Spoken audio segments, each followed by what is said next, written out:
मैं सुनीता दुग्गल और पूर्व में सांसद रही, सिरसा से मेंबर ऑफ पार्लियामेंट, और उससे पहले IRS ऑफिसर रही। और ये मेरे पतिदेव हैं, ये पुलिस में DIG हैं, और ये मेरे पिताजी हैं, इसी गांव से ही हैं, और ये रिटायर्ड इंजीनियर हैं। मैम, आप संत रामपाल जी महाराज जी से मिले, कैसा था एक्सपीरियंस? देखिए, ऐसा है कि धनाना मेरा गाँव है और मेरे ये पिताजी हैं धनाना गाँव से ही हैं, और संत रामपाल महाराज जी भी धनाना गाँव से ही हैं। और संत रामपाल जी महाराज मेरे पिताजी के जो हैं वो जूनियर होते थे।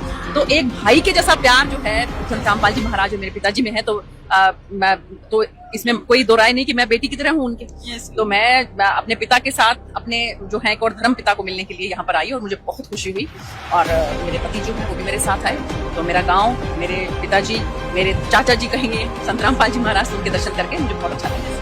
मैम, संत रामपाल जी महाराज जी के आप आश्रम में, आपको यहाँ की मैनेजमेंट कैसी लगी? मैनेजमेंट जो है वो अनपैरेलल है, कोई मुकाबला नहीं। यहाँ की जो है मैनेजमेंट का बहुत अच्छे तरीके से महिलाओं के लिए अलग व्यवस्था है, और जो जेंट्स हैं उनके लिए अलग व्यवस्था है, भोजन की अलग व्यवस्था है, और मैंने देखा कि शूज बाहर निकालने की अलग व्यवस्था है, और सैनिटरी का बहुत अच्छा सिस्टम है। बहुत साफ सुथरा और नीट एंड क्लीन, बहुत अच्छी मैनेजमेंट। मैम, संत रामपाल जी महाराज जी ने एक और मुहिम छेड़ रखी, अन्नपूर्णा मुहिम, उसके बारे में क्या कहना चाहेंगे? मुझे बहुत खुशी है इस बात की कि देखिए कि जो भी कोई एक सच्चा संत होता है ना, वो यही सोचता है कि कोई भी ऐसा ना रहे कि जिसके मुंह में अन्न ना जाए।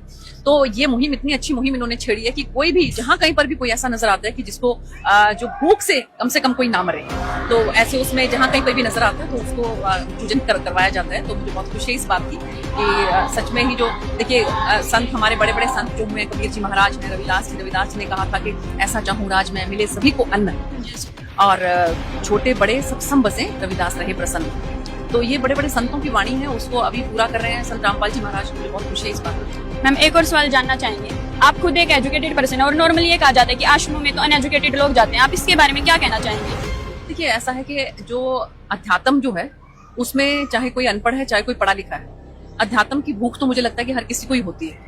जहाँ कहीं पर भी उनको ये नजर आता है कि यहाँ से हमें कुछ अपनी आत्मा के उत्थान के लिए कुछ मिल सकता है, तो वहां से हर कोई जुड़ना चाहे। बहुत बहुत धन्यवाद।